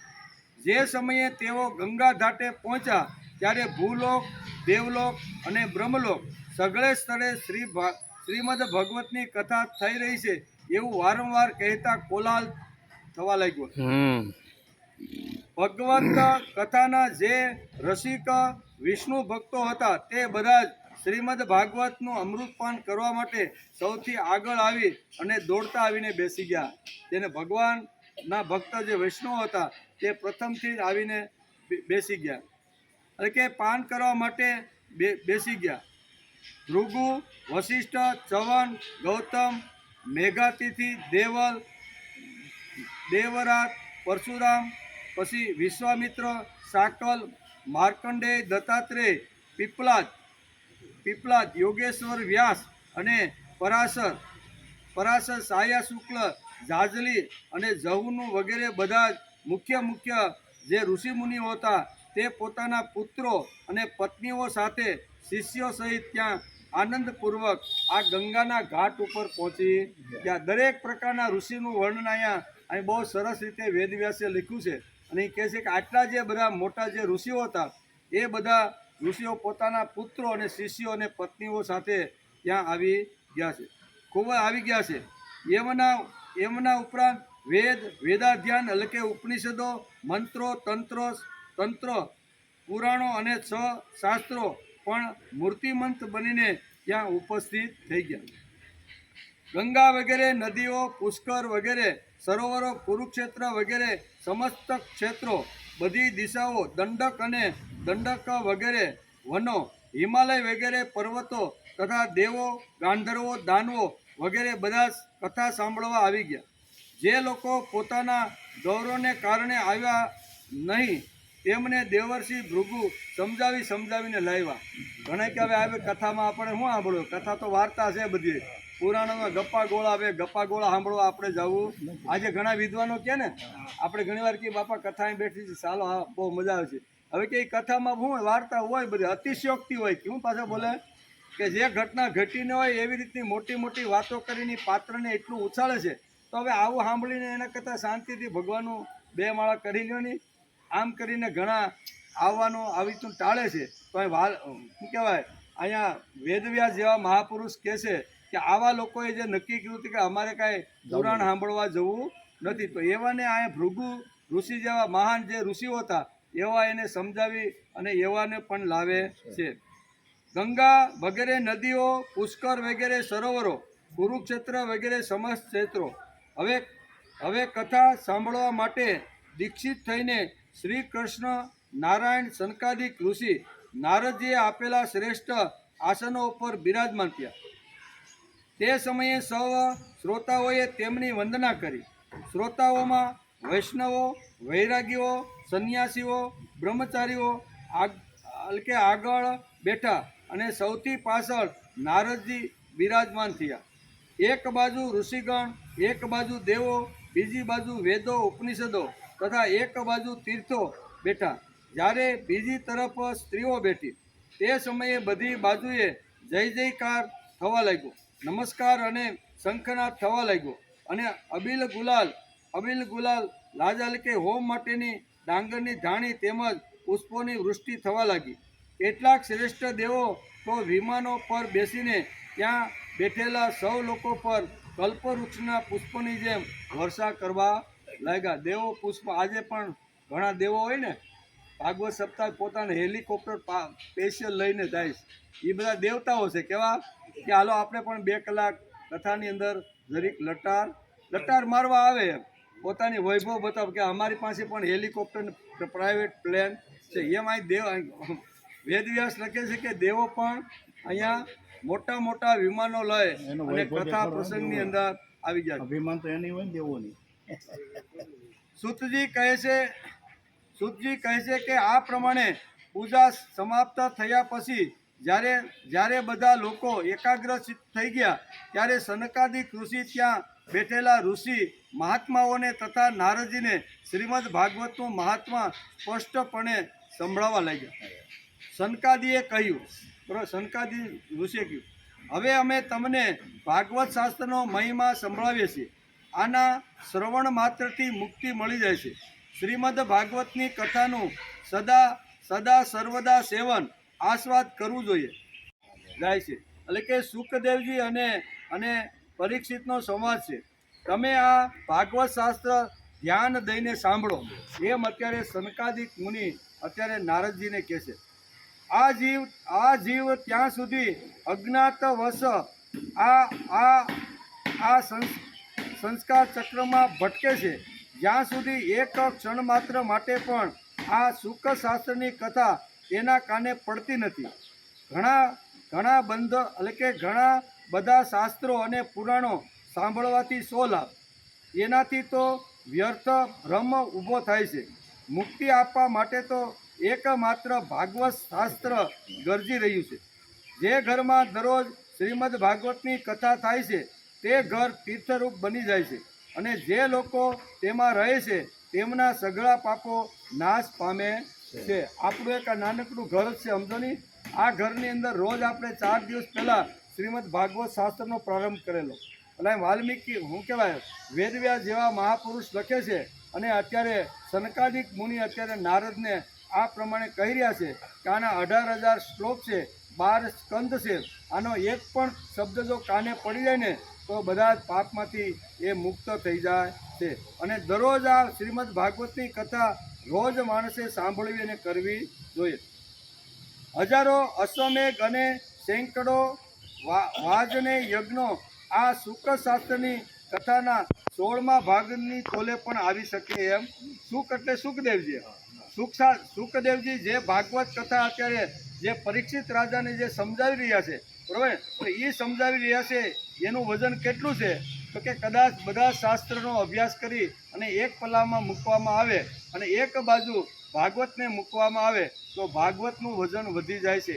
એમ અત્યારે અહીં સનકાદિક મુનિ અત્યારે અહીં નારદને આ પ્રમાણે કહે છે કે હે તપોધનો, જ્યાં સુધી લોકો સારી રીતે શ્રીમદ ભાગવતનું શ્રવણ કરતા નથી ત્યાં સુધી તેમના શરીરમાં પાપ જ નિવાસ કરે છે. પાપ ચાલી ક્યારે જાય?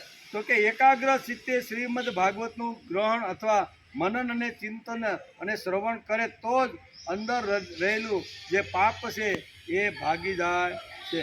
અહીં કહે છે કે એ ભાગી જાય છે, એટલે કે નિવાસ કરે છે. ફળની દ્રષ્ટિએ ગંગા ગયા, કાશી ગયા, પુષ્કર ગયા અથવા પ્રયાગ ગયા, કોઈ પણ તીર્થના સુખ શાસ્ત્ર કથાની બરાબરી કરી શકતું નથી. ગમે તેટલા તીર્થોમાં જાઓ, ગમે તેટલી જગ્યાએ તમે સ્નાન અને ધૂબકા મારીને પાપ નિવારણ કરવાનો પ્રયત્ન કરો તો પણ જે શક્ય નથી એ શક્ય ભાગવત શાસ્ત્ર સાંભળવાથી શક્ય બની જાય છે. એમ અત્યારે કહે છે. જો તમે પરમ ગતિ ઈચ્છો છો તો તમે સ્વમુખે જ શ્રીમદ ભાગવતના અડધા અથવા ચતુર્થ શ્લોકનો પણ નિત્ય નિયમપૂર્વક પાઠ કરો. ઓમકાર, ગાયત્રી, પુરુષ સૂક્ત, 3 વેદ, શ્રીમદ ભાગવત, ઓમ નમો ભાગવતે વાસુદેવાય, આ દ્વાદશક્ષરી મંત્ર, 12 મૂર્તિવાળાઓ સૂર્ય ભગવાન, પ્રયાગ, સર્વ સ્વરૂપ, કાળ, બ્રાહ્મણ, અગ્નિહોત્ર, ગાય, બારસની તિથિ, તુલસી, વસંત ઋતુ અને ભગવાન પુરુષોત્તમ, આ બધામાં બુદ્ધિમાન વાસ્તવમાં કોઈ અંતર માનતા નથી. જે મનુષ્ય અહર્નિશ શ્રીમદ ભાગવત શાસ્ત્રનો અર્થ સહિત પાઠ કરે છે તેના કરોડો જન્મના પાપ નાશ પામે છે, તેમાં લેશ માત્ર પણ સંદેહ નથી. આમ સનકાદિક મુનિ અત્યારે ભાગવતનું મહત્ત્વ સમજાવતા આ બધી વાતો કહે છે. અહીં કહે છે કે આ જે બ્રાહ્મણ છે, અગ્નિહોત્ર છે અથવા સંવંત સ્વરૂપી જે કાળ છે એમાં કોઈ આવી રીતનું વિરૂપતા હું માનતો બધા એક જ છે. જેની જેવી કક્ષા એ પ્રમાણે પોતે પોતાનું જીવન નિર્વાહ કરતા રહેલા છે. બીજી વાત કે આ ઓમ નમે ભાગવત વાસુદેવાય આ નામના જે મંત્રો છે એ વસંત ઋતુ અને ભગવાન પુરુષોત્તમ આ બધાના બુદ્ધિમાનોમાં વાસ્તવમાં કંઈ અંતર માનતા નથી. જે મનુષ્ય અહર્નિશ શ્રીમદ ભાગવત શાસ્ત્રનો અર્થ સહિત પાઠ કરે છે તેના કરોડો જન્મના પાપ નાશ પામે છે, એમાં લેશ માત્ર પણ સંદેહ નથી. જે મનુષ્ય દરરોજ ભાગવતનો અડધો અથવા ચતુર્થાંશ શ્લોક પણ બોલે છે તેને રાજસૂય અને અશ્વમેઘ યજ્ઞ જે યજ્ઞ કરે અને એમાંથી જે પુણ્ય પ્રાપ્ત થાય છે એવું જ પુણ્ય અહીંયા થાય છે. વાલ્મીકીએ પણ આ જ વાત આપને સમજાવે છે, બરાબર ને. અને વિશ્વામિત્ર પણ પોતાના સ્તોત્રની અંદર આ રામરક્ષામાં પણ આ જ વાત કરે છે. જે મહાપુરુષો આવ્યા જેને જેવી રીતનો અનુભવ થયો, અત્યારે અહીં સનકાદિક મુનિને પોતાનો અનુભવ કહી રહ્યા છે. વિશ્વામિત્રે પોતાનો અનુભવ કરી અને રામની વાત કરી છે, અને અહીંયા ભાગવત શાસ્ત્રનો અનુભવ કરીને સનકાદિક મુનિએ અત્યારે આ વાત કરી છે. બંને મહાપુરુષો, નહીં તેમ થાય કે આની પહેલાં રામાયણમાં કીધું હતું કે આ કરવાનું અને હવે તો અહીં પાછા ભાગવતની વાત કરવા લાગ્યા. પણ જે મહાપુરુષના જે અનુભવો હોય એ શાસ્ત્રની અંદર પોતે લખી રાખે છે. તેથી સનકાદિકને નારદજીને કહે છે કે તમે આવી રીતનો જે ભાગવત આખો ગ્રંથ કદાચ સાંભળી ન શકે પણ એનો એક શ્લોક જીવનમાં ઉતારી અને એ પ્રમાણે જીવન જીવવાનો જો પ્રયત્ન કરે ને તો અંદર બેઠેલું પાપ નાશ થઈ જાય છે. હૃદયમાં બેઠેલી અશુભ વાસનાને જો ખલાસ કરવાની હોય તો એના માટે એક જ વારંવાર વાત કરી રહ્યા છે, તો જ હૃદયમાં બેઠેલી અશુભ વાસના ખલાસ થાય. અશુભ વાસના ખલાસ કરવા માટે એક જ આ ઓસડ અને એક જ ઉત્તમમાં ઉત્તમ દવા છે, અને તે દવા એટલે શ્રીમદ ભાગવત શાસ્ત્ર. એમ સનકાદિક મુનિ અત્યારે પોતે આ રીતે કહી રહ્યા છે. યજ્ઞો કર્મનું ફળ છે. નિત્ય ભાગવતનો પાઠ કરવો, ભગવાનનું ચિંતન કરવું, તુલસીનું ચિંતન કરવું અને ગાયની સેવા કરવી, આ ચારે ચાર સમાન છે. રોજ ભગવાનનું જો આપણે ચિંતન કરીએ, મનન કરીએ, ગાયને ઘાસ નીરીએ તો આ બધું તુલસીનું પત્ર છે એ પણ જો ભગવાનની પાસે જો આપણે મૂકી તો આના બધાના જે પુણ્ય અથવા એનું બધાનું જે ફળ છે એ બધું ફળ સરખું જ છે. તેથી રોજ પ્રભુનું ચિંતન કરી લેવું જોઈએ. એમાં કોઈ દિવસ આળસ કરવાની નહીં. 4-5 વાગે પથારીમાંથી ઉઠ્યા, બરાબર, પથારીમાંથી ઉઠીને કદાચ નાવા ધોવાનું બાકી હોય અને આપણે જો ચિત્ત લાગતું હોય ભગવાનમાં તો કાંઈ વાંધો નહીં. નાયા પહેલાં પણ ભગવાનની અંદર ભગવાનનું સ્મરણ કરીને આપણે આ કરી શકીએ છીએ. તેથી આ ચારે ચારનું મહત્ત્વ સમજાયું છે. ગાયને નિરણ આપણે નાખીએ અથવા ઘાસ નાખી, તુલસીનું પત્ર ભગવાન વિષ્ણુના ચરણની અંદર આપણે મૂકીએ, બરાબર ને, અથવા પ્રભુનું નામ સ્મરણ કરીએ અથવા એનું ચિંતન કરીએ. આ ચારે ચાર જે વાતો છે એ સનકાદિક મુનિ અત્યારે અહીંયા શ્રીમદ ભાગવતનું મહાત્મા સમજાવતા આ 3જા અધ્યાયની અંદર આટલી વાતો કરે છે. કે 3જા અધ્યાયની અંદર આ વાત છે કે બધાનું પુણ્યને સરખું જ મળે છે. બીજી વાત, જે મનુષ્ય અંતકાળે શ્રીમદ ભાગવતનું વાક્ય સાંભળે છે તેના પર પ્રસન્ન થઈને ભગવાન તેને વૈકુંઠ ધામ આપે છે. અંતકાળ અને પ્રયાણકાળ 2 કાળ છે. અહીંયા ભાગવતની અંદર વેદવ્યાસે અહીંયા શું લખ્યું છે? અંતકાળ. અંતકાળ એટલે એવું કર્મ કરીને જે મોટા આચાર્યો, સંતો અથવા મહાપુરુષો જાય છે અને એનો અંતકાળ હોય છે. અને આપણો કેવો કાળ હોય છે? પ્રયાણકાળ. પ્રયાણકાળ એટલે આપણે પુણ્ય કમાઈ અને જવાનું, પુણ્ય ખૂટે ત્યારે પાછું આવવાનું. એટલે 2 કાળ આ શાસ્ત્રમાં લખ્યા છે. ભાગવતની અંદર પણ લખ્યા છે અને શ્રીમદ ભગવદ્ ગીતાની અંદર પણ ભગવાને અંતકાળ અને પ્રયાણકાળ 2 કાળનું વર્ણન કર્યું છે. એટલે અહીંયા ભાગવતની અંદર અહીંયા અંતકાળનું વર્ણન કર્યું. અંતકાળે પણ શ્રીમદ ભાગવતનું સ્મરણ, ભગવાન કૃષ્ણનું સ્મરણ કરતાં જો માણસ પોતાનો જો દેહ છોડે ને તો આ જગતમાં એને પાછું આવવું પડતું નથી. પણ પ્રયાણ કાળ હોય ને આપણો, તો પ્રયાણ કાળમાં તો આપણું પુણ્ય ખૂટે અને ત્યાંથી પાછું આપણે જન્મની અંદર વારંવાર ફેરા ફરવા માટે આવવું પડે છે. તેથી 2 કાળનું વર્ણન છે કે શ્રીમદ ભાગવતનું વાક્ય સાંભળે છે તેના પર પ્રસન્ન થઈને ભગવાન તેને વૈકુંઠ આપી દે, પછી એને અહીંયા આવવું પડતું નથી. જે મનુષ્ય તેને શ્રીમદ ભગવત ગ્રંથ ને સુવર્ણ સિંહાસન ઉપર મૂકીને વિષ્ણુ ભક્તને દાન કરે છે તે અવશ્ય ભગવાનનું સાયુજ્ય પામે છે. કારણ કે આગળ આપણે પહેલા દિવસે જોયું કે શ્રીમદ ભાગવતી ભગવાનનું સાક્ષાત સ્વરૂપ છે, એટલે ભાગવતી ભગવાનનું સ્વરૂપ છે. તેથી અહીંયા ભાગવત કોઈને જો આપણે દાનમાં આપીને તો એનું પણ મહત્ત્વ સમજાવ્યું છે. એટલે આ બધી વાતો છે. બીજી વાત, જે દૃષ્ટિએ પોતાના આખા આયુષ્યમાં ચિત્ત દઈને શ્રીમદ ભાગવત મૃતનો થોડો ઘણો પણ રસાસ્વાદ કર્યો નથી, તેણે તે પોતાનો આખો જન્મારો ચાંડાલ અને ગધેડાની જેમ વ્યર્થ ગુમાવ્યો છે. આખી જિંદગી 80-90 વર્ષ માણસના થઈ ગયા હોય પણ એણે કોઈ દિવસ ભાગવત શાસ્ત્રનો અભ્યાસ અથવા મનન અથવા ચિંતન અથવા એની અંદર રહેલા જે સિદ્ધાંતો છે એ સિદ્ધાંતોને સમજવાનો અથવા સમજ્યા પછી જીવનમાં લાવવાનો જેણે પ્રયત્ન કર્યો નથી, એનો જન્મ હંમેશા ચાંડાલ અને પશુ પક્ષી ગધેડાની યોનિની અંદર થાય છે. તેથી માણસનો જન્મ મળ્યા પછી આવો સુંદર માનવ દેહ વારંવાર મળતો નથી. તેથી મનુષ્ય દેહ ધારણ કર્યા પછી માણસે શાસ્ત્રનો અભ્યાસ વારંવાર કરવો જોઈએ. અને કદાચ ન ભણ્યા હોઈએ અને ન અભ્યાસ કરી શકતા હોઈએ તો જ્યાં અભ્યાસ ચાલતો હોય ત્યાં સાંભળી અને હૃદયમાં બેઠેલી અશુભ કામનાને ખત્મ કરવાનો માણસે પ્રયત્ન કરવો જોઈએ. તેથી અહીં કહે છે કે જેણે શ્રીમદ ભાગવતનું પારાયણ કર્યું નથી, એના મંત્રો અથવા એના શ્લોકનું ઉચ્ચારણ કર્યું નથી, નામ સ્મરણ કર્યું નથી અને ભગવાન પાસે વિષ્ણુ પાસે તુલસી પત્ર મૂકીને પૂજન કર્યું નથી, આ બધા કેવા છે?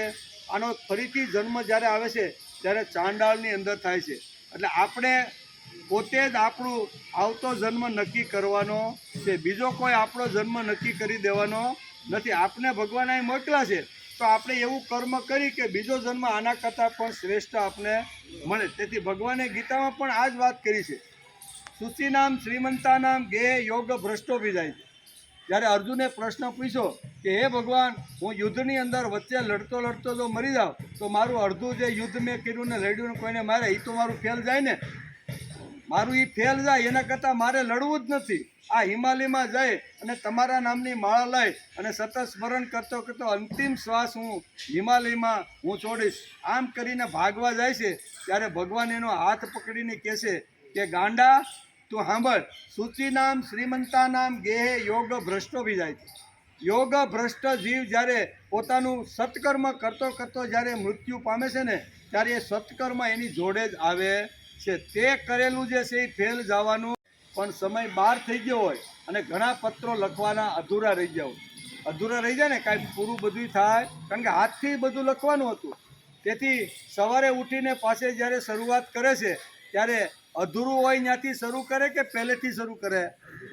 અધૂરું હોય ત્યાંથી શરૂ થાય. એવી જ રીતે અહીંયા એવું છે કે માણસ ભગવાનનું સ્મરણ કરતો વચ્ચેથી જ વયો ગયો, સારું કામ કરતો વચ્ચેથી જ વયો ગયો, બરોબર. ભગવત ભક્તિ કરતો ભગવાને વચ્ચેથી ઉપાડી લીધો તો અત્યાર સુધી જે કાંઈ કર્યું છે ફેલ જવાનું નથી. એમ અહીંયા ગીતા પણ કહે છે અને અહીંયા ભાગવતની અંદર અહીંયા વેદવ્યાસ પણ આ જ લખે છે અને અત્યારે સનકાદિક મુનિ નારદને પણ આ જ વાત સમજાવી રહ્યા છે. નૈમિ સારણ્યમાં પણ સૂતજી આ કથા આગળ ચલાવતા કહે છે કે આવી રીતની ઘટનાઓ ઘટતી રહેલી છે. તેથી અહીંયા નારદજીને કહે છે કે જે પ્રયાણ કાળ છે એ પ્રયાણ કાળ છે અને એક શું કહેવાય પ્રયાણ કાળ અને બીજો કયો કાળ? અંતકાળ. અંતકાળે જે મારું સ્મરણ કરતો જે જાય છે ને એ વૈકુંઠમાં મારી જ પાસે આવે છે. તેથી માણસે સત્કર્મ માણસે કરી લેવું જોઈએ સંસારમાં. એટલે કે જેણે આ સુખ શાસ્ત્રનો થોડો ઘણો પણ વચનો સાંભળ્યા નથી તે પાપાત્મા તો જીવતો છતાં મરેલો છે, પૃથ્વી માટે ભારરૂપ છે, પશુ તુલ્ય મનુષ્યને ધિક્કાર છે. આમ સ્વર્ગલોકમાં દેવતાઓના મુખ્ય ઇન્દ્ર વગેરે કહે છે. ઇન્દ્ર શું કહે છે કે આ માનવ દેહ આપ્યા પછી જે કાંઈ કરતો જ નથી એ પૃથ્વી ઉપર ભારરૂપ છે. પૃથ્વી ઉપર ભારરૂપ છે અને મનુષ્ય હોવા છતાં એને શીંગડું ને પૂંછડું નથી, એટલી જ ખામી છે. આ બે ચોંટાડી ગયો એટલે એ પશુ બની જાય. આવી રીતનો જે મનુષ્ય છે એની વાત અહીંયા દેવોએ પણ કરેલી છે. એમ અત્યારે અહીંયા ઇન્દ્રનું સ્મરણ કરતા અત્યારે સનકાદિક મુનિ નારદને આ વાત સમજાવી રહ્યા છે. સંસારમાં સંસારમાં શ્રીમદ ભગવતની કથાની પ્રાપ્તિ ઘણી દુર્લભ છે. જ્યારે કરોડો જન્મોના પુણ્યનો ઉદય થાય છે ત્યારે જ તેની પ્રાપ્તિ થઈ જાય છે, બાકી થતી નથી. સત એટલે ભગવાન તરફ જો વળવાનું હોય તો કરોડો જન્મારોના પુણ્ય જ્યારે ભેગું થાય છે ત્યારે માણસ ભગવાન અથવા ભક્તિ તરફ અથવા સત્સંગ તરફ વળતો રહેલો છે. તેથી અહીં કહે છે કે તમારા દર્શન માત્રથી, નારદજી શું કહે છે કે તમારા દર્શન માત્રથી અત્યારે મને બધું જ પ્રાપ્ત થઈ ગયું છે. તમારા જેવા ઋષિઓનો સંગ થયો છે, તેથી મારી બધી જ જે કાંઈ ઈચ્છાઓ કામનાઓ છે એ તમે જ પૂર્ણ કરવાના છો. એટલે સંતના સમાગમથી આટલી વાતો સંસારમાં આપને મળતી રહેલી છે. એટલે કે નારદજી સનકાદિક ઋષિઓને કહે છે કે તમે શેષજીના સહસ્ત્ર મુખેથી ગવાયેલા ભગવત કથામૃત મુજ એટલે કે કથામૃતનું જ કરતા રહેશો, કીર્તન કરતા રહેશો, ઉતિ ભક્તિ કરતા રહ્યા છો. હું પ્રેમ લક્ષ્મણા ભક્તિનો પ્રકાશ કરવાના ઉદ્દેશથી તમારું શરણ લઉં છું. આમ નારદ મુનિ વારંવાર સનકાદિક મુનિને આવી રીતના શબ્દો બોલે છે. ત્યારે સનકાદિક મુનિ આવી રીતની કથાનું મહત્ત્વ, ક્યાં કથા કરવી અને કથા જે ન સાંભળે તેની ગતિ કેવી રીતની થાય છે અને સાંભળે તેનું શું પરિણામ અથવા ફળ મળે છે, આ બધી જ વાતો અહીંયા અધ્યાય 3ની અંદર, મહાત્માના અધ્યાય 3ની અંદર અત્યારે સનકાદિક મુનિ સંભળાવી રહ્યા છે. ભગવાનમાં કૃતિ ભક્તિનો ઉદ્દેશ છે. જે ભગવાનનું કામ કરે છે તે સજ્જન છે. કોઈ પણ માણસ બીજે દિવસે વશિષ્ઠ બની જતો નથી. ધીમે ધીમે માણસ પ્રભુ તરફ વળે તો ધીમે ધીમે આ એની અંદર ગુણો આવતા જાય છે. આ બાજુ માણસને નાખ્યો અને આ બાજુ કાઢો એટલે કાંઈ વસ્તુ નથી. મહાન આચાર્ય કે એના માટે પ્રયત્ન કરવા પડે એમ આપણું શાસ્ત્ર સમજાવે છે કે કોઈને એક દિવસ તમે કથા સંભળાવો અથવા એક દિવસ કોઈને સારી વાત કરો તો એ કાંઈ માણસમાંથી સીધો વશિષ્ઠ બની જતો નથી. ભગવાન ગીતાકારે પણ આ જ વાતને સમર્થન આપતા કીધું છે કે બહુના જન્મ નામંતે જ્ઞાનવાનમાં પ્રપદ્યતે વાસુદેવ સર્વમિતિ સ મહાત્મા સ દુર્લભ. બંને શાસ્ત્રો આ જ વાત આપને સમજાવી રહ્યા છે કે બહુના જન્મ નામંતે, માણસ જ્યારે પ્રભુ તરફ વળે અને ભગવાનની ભક્તિ કરવાની શરૂઆત કરે તો એને ઘણા બધા જન્મારા પછી પણ ભગવત પદ પ્રાપ્ત થાય છે. અહીંયા ગીતાકાર પણ એમ કહે છે કે એક દિવસમાં હું તને મુક્તિ અપાવી દેવાનો નથી. એક માળા ફેરવી કે એક દિવસ કે એક મહિનો તે ભક્તિ કરી એટલે હું તને કાંઈ વૈકુંઠ આપવાનો નથી. બહુના જન્મ નામંતે શબ્દ હું વાપરો, બહુના એટલે 2 જન્મ કરતાં વધારે, એમાં 3 જન્મારા પણ હોય ને 300 જન્મારા પણ હોય. કારણ કે બહુજન્મ શબ્દ વાપરેલો. બહુના જન્મ નામંતે જ્ઞાનવાનમાં પ્રપદ્યતે, જે જ્ઞાની પુરુષ સતત મારા તરફથી વળ નાખી અને મારી ભક્તિ, જે જ્ઞાની પુરુષની વાત કરે, સામાન્ય જે જ્ઞાની પુરુષ આવી રીતે મારા તરફ વળીને મારી જે ભક્તિ કરે છે એના ઘણા જન્મના અંતે પણ મારી જ પ્રાપ્તિ થાય છે. પણ ક્યાં કેટલા જન્મારા એ ભગવાને ગીતામાં લખ્યું નથી. બહુના લખ્યું એમ એટલે કે 3 જન્મારા કરતાં 3 પણ હોય, 30 પણ હોય, 100 પણ હોય ને 3 જન્મારામાં પણ માણસની મુક્તિ થઈ જાય છે. તેથી અહીંયા શું કહેવાય, વેદવ્યાસ જેવા વેદવ્યાસ અને સનકાદિક મુનિ અત્યારે નારદને આ વાત સમજાવે છે કે એક દિવસ તમે ભાગવતની એકવાર કથા તમે સાંભળી એટલે જ તમારી મુક્તિ થઈ જશે એવું નથી. પણ ભાગવતનો પાઠ સાંભળ્યા પછી 7 દિવસ સાંભળ્યા પછી ઘરની અંદર રોજ ભાગવતનો એક શ્લોક માણસે વાંચી સાંભળી અને એના ઉપર મનન ચિંતન રોજ કરવું જોઈએ એવો શબ્દ અહીં વાપર્યો છે કે એક દિવસ કે 7 દિવસ સાંભળવાથી માણસને મુક્તિ મળતી નથી. અને મુક્તિ જોતી હોય તો પરીક્ષિત બનવું પડે. શું બનવું પડે? અને ઓને શું કહેવાય, કહેવાવાળાને સુખદેવજી બનવું પડે. સુખદેવજી કહેવાવાળા હોય અને પરીક્ષિત સાંભળવાવાળા હોય તો 7 દિવસમાં માણસની મુક્તિ શક્ય છે. પણ બધું છોડીને બેસવું પડે. આપણે તો સામાન્ય ફોન આવ્યો હોય તો ઉઠીને બધે આપણે તો ડિસ્ટર્બ થાય છે, 50 લોકોને બીજાને ડિસ્ટર્બ કરીએ. આ મોટું પાપ કહેવાય. શું કહેવાય? જે શાંતિથી પ્રેમપૂર્વક ભગવાનની ભક્તિ અથવા ભગવાનની વાત સાંભળતો હોય અને એને ડિસ્ટર્બ કરીને એનું ધ્યાન બીજે તરફ લઈ જવું, આવું જો કર્મ કરતા હશું તો મોટામાં મોટું પાપ છે. બરાબર? આપણે સામાન્ય લાગે છે. એમાં શું છે કે ગાયની માંડવા હેઠે જઈને વાત હું કરી આવું, પણ માંડવા હેઠે વાત જઈને કરવા જાવ છો તો 50 લોકોનું ધ્યાન એના તરફ જાય છે કે આ ભાઈ હું કહે છે ને હું કરવા માગે છે, તેથી આ ડિસ્ટર્બ થઈ જાય, અને ડિસ્ટર્બ થઈ જાય એટલે ગમે એટલી વાર કથા આપણે સાંભળી તો પણ કહે છે કે ગમે તેવો દુરાચારી પણ માણસ હોય પણ એકાગ્ર ચિત્તે જો મારી ભાગવત કથાનું સ્મરણ કરે, બરોબર, તો અપિચેસુ દુરાચારો ભજતે મામન્ય ભાગ સાધુ રેવસ મંતવ્ય સમ્યજ્ઞ વસિતોહિ ક્ષિપ્રમ ભવતી ધર્માત્મા સસ્વ શાંતિની ગચ્છતિ કોંતેય પ્રતિજાની નમે ભક્ત પ્રણશ્યતિ. જબરજસ્ત તત્વજ્ઞાન અહીંયા શાસ્ત્રકારો આપણે સમજાવે છે કે એક દિવસમાં વશિષ્ઠ થવાતું નથી, એક દિવસમાં વિશ્વામિત્ર બની જવાતું નથી. એના માટે તો ઘણા વર્ષો સુધી માણસે પ્રયત્ન ચાલુ રાખવો જોઈએ. પણ એ બધી કામના, વાસના, મોહ, તૃષ્ણા પરિત્યાગ કરીને એકવાર જો મારી સામે બેસી જાય તો શું પરિણામ આવે છે? ક્ષિપ્રમ ભવતી ધર્માત્મા. ગમે તેવો દુરાચારી માણસ હશે પણ બધું છોડી અને એકવાર મારી સામે 7 દિવસ જો બેસી જશે ને તો ક્ષિપ્રમ ભવતી ધર્માત્મા, હું એને ધર્માત્મા બનાવી દઉં. કોણ કહે છે? ભગવાન ગેરંટી આપે છે, સામાન્ય માણસ ગેરંટી આપતો નથી. ભગવાને પોતે લખી રાખ્યું છે, આમ 700 શ્લોકમાં એક શ્લોક આવો લખી રાખ્યો છે કે આવી રીતનો જે માણસે બધું છોડીને એકવાર મારી સામે આવી અને ભગવત ભક્તિનું સ્મરણ કરવા લાગે અથવા શ્રવણ કરવા લાગે તો ગમે તેટલો પાપીને દુરાચારી હશે તો પણ હું એને ધર્માત્મા બનાવી દઉં. તો આટલી તાકાત આપણા શાસ્ત્રની અંદર છે, અને આ શાસ્ત્રનો અભ્યાસ કરવા માટે આપણે અહીંયા 4 દિવસથી રોજ બેસી અને શ્રીમદ ભાગવતનું આવી રીતનું શ્રવણ કરતા રહેલા છે. તેથી ભાગવતનું મહત્ત્વ અહીંયા સનકાદિક મુનિએ બહુ સરસ રીતે નારદજીને સમજાવ્યું છે. સમજાવવાનું નારદને છે પણ બધું સમજવાનું આપણે બધાએ છે. શું છે? આપણે નારદજી તો સમજી ગયેલા જ છે, જે ભગવાનની વીણા લઈ અને 3 લોકની અંદર, બરોબર, શ્રીમદ નારાયણ કરતા જે જતા હોય તો એને કાંઈ સમજવાનું હોય? પણ એને આપણા દ્વારા આ બધા પ્રશ્ન કોના છે? બધા પ્રશ્ન આપણા છે, અને આપણા પ્રશ્નના પ્રતિનિધિ તરીકે અહીંયા નારદજી વારંવાર સનકાદિકને અનેક પ્રશ્નો પૂછ્યા છે અને એના જવાબમાં આટલી બધી વાતો એને સમજાવે છે. તેથી માણસે કાંઈ તાત્કાલિક કે પહેલે દિવસે કથા સાંભળી કે 1 મહિનો સાંભળી એટલે કાંઈ વશિષ્ઠ બની જતો નથી. રોજ કથા 7 દિવસની સાંભળ્યા પછી રોજ ભાગવતનો એક શ્લોક ઘરની અંદર વંચાવવો જોઈએ, એનું અર્થઘટન થવું જોઈએ, એના ઉપર ચિંતન અને મનન થવું જોઈએ કે આ શ્લોકની અંદર વેદવ્યાસ અને સુખદેવજીએ પરીક્ષાને કઈ કઈ વાતો કીધી છે.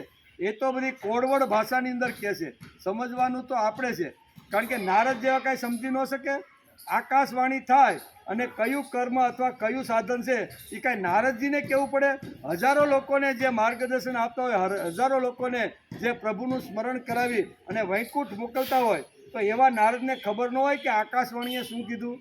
આકાશવાણીએ શું કીધું એ નારદને તો ખબર હતી, પણ આપણા જેવા પામર જીવડાને સમજાવવા માટે એ કે મારે આવા ઋષિઓના સંપર્કમાં જવું જોઈએ કે જે ઋષિઓ આવી રીતનું સમગ્ર જેની પાસે જ્ઞાન હોય. તેથી નારદને તો 100% ખબર હતી, પણ આપણા જેવાના પ્રશ્ન હતા. તેથી આ પ્રશ્નોનો ઉકેલ કરવા માટે એ ઠેઠ ક્યાં જાય છે? બદ્રી નારાયણ સુધી જાય છે, સનકાદિના સંપર્કમાં આવે છે, અને ત્યાં જે કાંઈ વાતો થઈ છે એના માધ્યમમાંથી આ કથાનું સર્જન થયું છે કે કેટલા દિવસ ક્યાં કરવી, કેવી રીતની કરવી, અને ન કરે તો શું પરિણામ આવે, ન સાંભળે તો શું પરિણામ આવે, અને સાંભળે તો શું ફળ મળે. આ બંને વાતો અત્યારે સનકાદિક મુનિ કહે છે.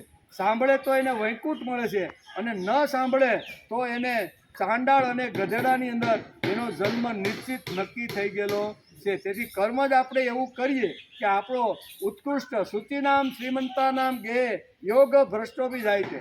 માણસ અહીંથી પોતાના કર્મનું ભાથું લઈ અને જ્યારે ભગવાન પાસે જાય છે ત્યાં આપણું પુણ્ય ખલાસ થાય અને ફરીથી જ્યારે જગતમાં આવવાનું થાય ત્યારે ભગવાન આપને એવા વૈભવ શ્રીમંત એટલે કે ટોચની ઉપર જેની સંપત્તિ છે એને ઘેરે આપણો જન્મ આપે, અથવા પવિત્ર બ્રાહ્મણ કુળ હોય, પરમ પવિત્ર કુળ હોય, એ કુળની અંદર જન્મ થાય. એટલે જન્મ પણ આપણે જ નક્કી કરવાનો છે કે મારે ચાંડાળની ત્યાં જન્મ લેવાનો, ગધેડાની ત્યાં જન્મ લેવાનો, કે ઉત્કૃષ્ટ આવી રીતના બ્રાહ્મણ કે મહાપુરુષ અથવા આવી રીતને ત્યાં જન્મ લેવો, એ નક્કી તો આપણે જ કરવાનું છે. તેથી ભાગવત જે શાસ્ત્ર છે એમાં જબરજસ્ત તત્વજ્ઞાન લખેલું છે, પણ ઘણા બધા વિદ્વાનોને આ ભાગવત માન્ય નથી. ઘણા બધા પંડિતો ભાગવતનું નામ માટે સાંભળતા મોઢું બગાડી જાય છે. શું કે ભાગવતમાં શું સાંભળવાનું, હવે આમાં શું હોય?